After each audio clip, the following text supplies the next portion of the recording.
Sometimes you get a signal which sort of goes against all we've been taught about metal detecting. And the other day while testing, I got such a signal.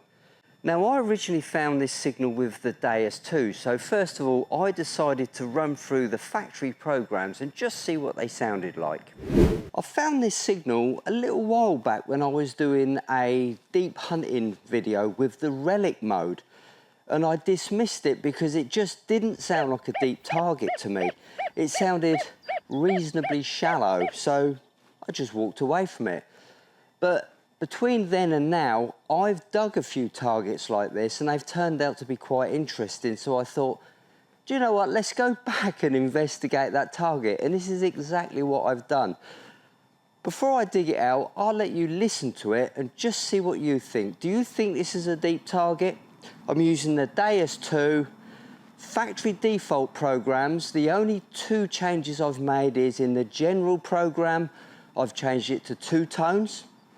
And the relic program, I'm using IAR of 5. That's the only 2 changes I've made throughout the factory default range. So anyway, let's have a little wiggle over the target and see what you think. Do you think this is deep?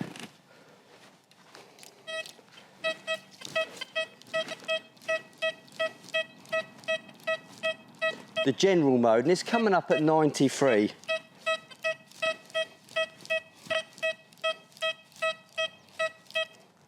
Sounds quite shallow to me because I've been digging deeper coins and they've been a whispery sound, so that's why I chose to ignore this one. Sensitive.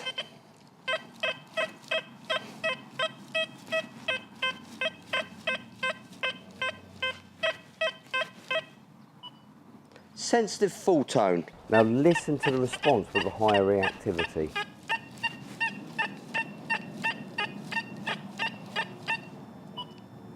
The fast program, that uses a pitch tone.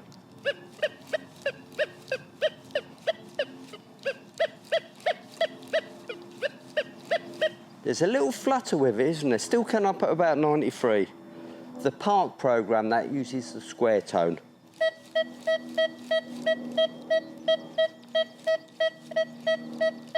I have to say, that sounds really good, doesn't it? Deep HC.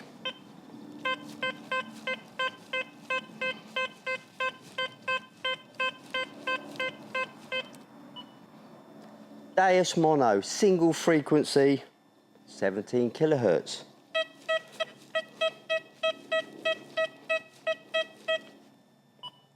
Easy, and back to the relic program which I found this target with originally.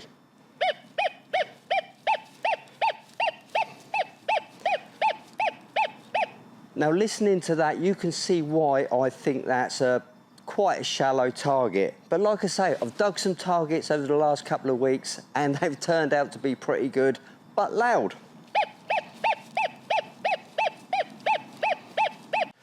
I think the relic, the park and the general program probably sound the best on this target, but of course the other programs can be tweaked to your requirements. It just shows the importance of getting that reactivity right on the site. Fast reactivities are great for separating the iron and other targets. Low reactivities can really punch down, but your site's got to allow it. If you're on the wrong site with the wrong reactivity, you just get false signals everywhere and it drives you bonkers. I guess the question I want to ask you guys is, would you dig that target? And of course the answer is yes, because as a detectorist, you've got an inquiring mind and that's what makes us find interesting stuff. But what do you think that target is? Would you say it's a deep target? Would you say it's a shallow target? Would you say it's misshaped iron? How would you call it? Because I really don't know, to be honest with you. I really don't know. I've dug misshaped iron in the past with a signal like that. There's no shame in it at all. As we always say, the spade is the best discriminator. Now, after I'd gone through the Deus 2 programs, I decided to try the Deus 1 and the ORX with a couple of different coils. So here we have now the Deus 1 with the X35 9-inch coil. I'm just going to run through the factory programs, no adjustments made, and just let you hear what this sounds like. very quickly. Here we go, basic one.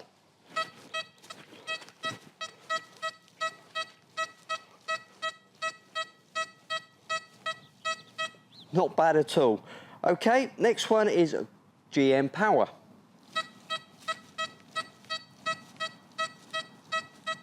Very similar. They as fast. Now that's interesting because that signal is a little bit weaker, and I think that's possibly because the day as fast uses a slightly faster reactivity to the GM power. Just very quickly, let me lower that reactivity, see what it sounds like.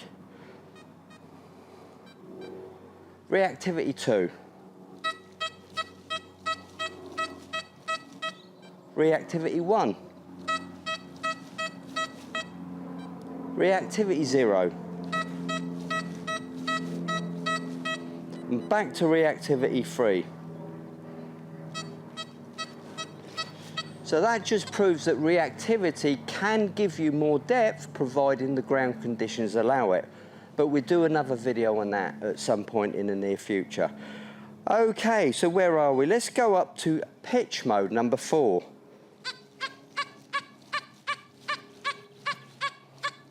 Loud and clear.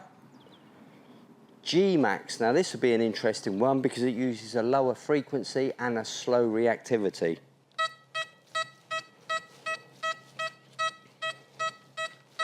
I've had some great results with G max. And the deep program.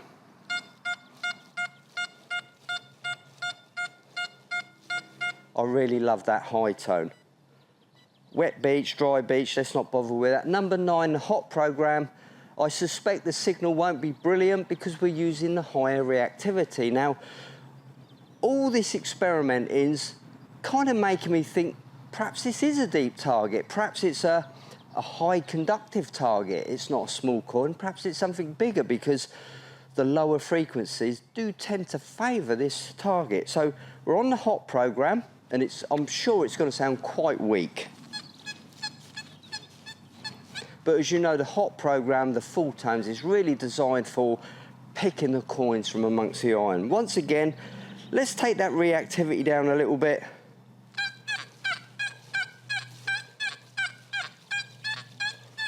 And we're getting that iron fringe coming in, aren't we?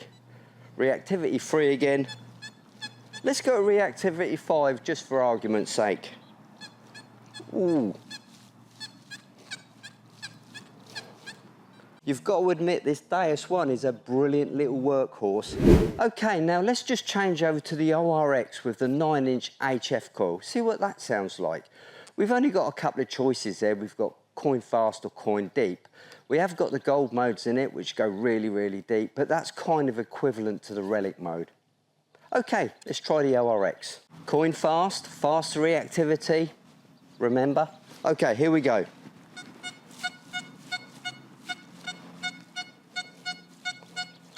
Still getting it, clean 92s coming up.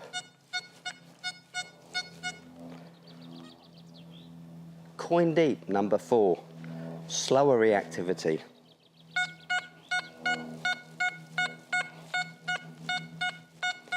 That's quite impressive. That sounds like it's on the surface.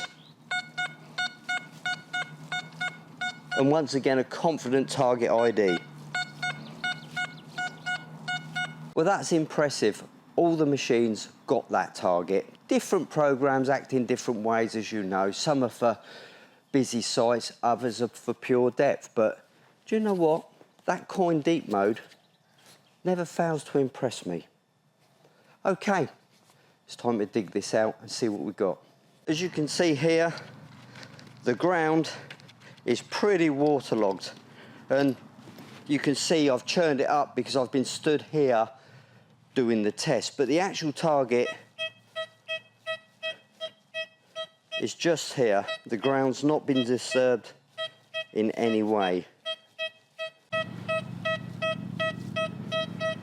Try the pinpointer.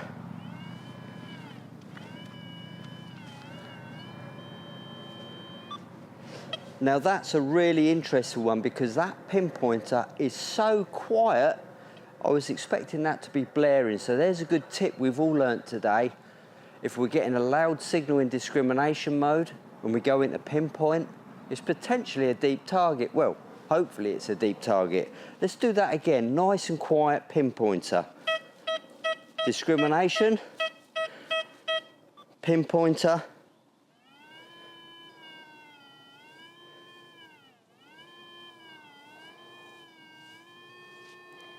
Just there. Here we go then. Oh. I'm going to dig a nice wide hole here, just so I don't really mess about too much trying to locate it. It is seriously, seriously waterlogged.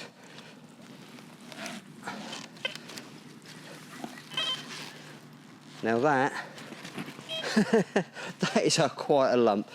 Should be in that. No.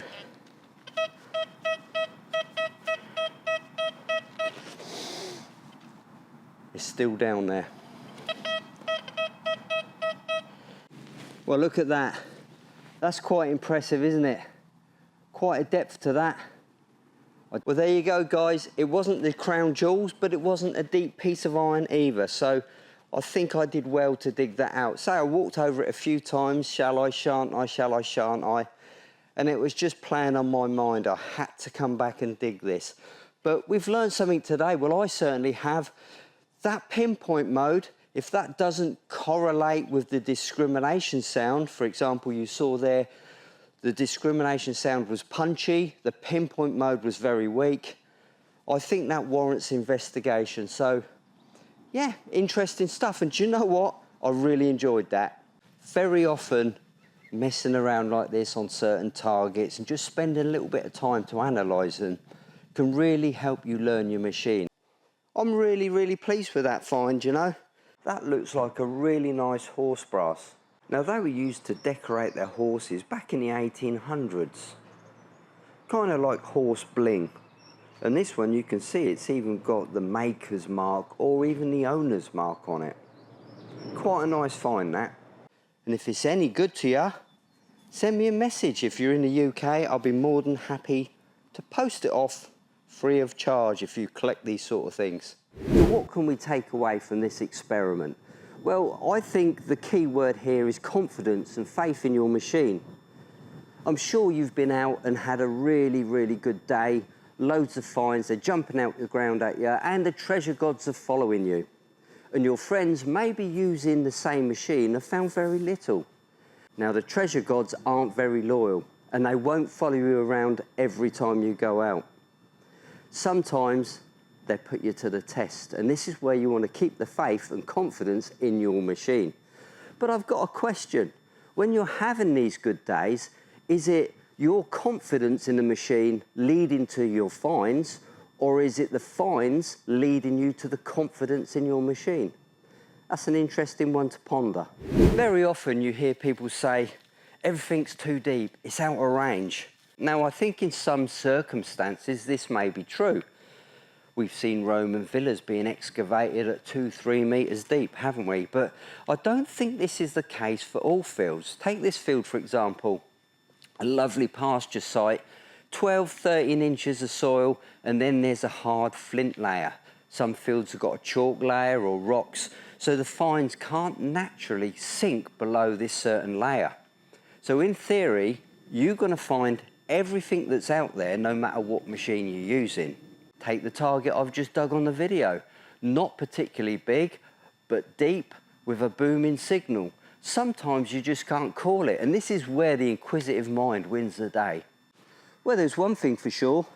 This hobby certainly messes with your head. And as they say, every day's a skill school day. Bye for now.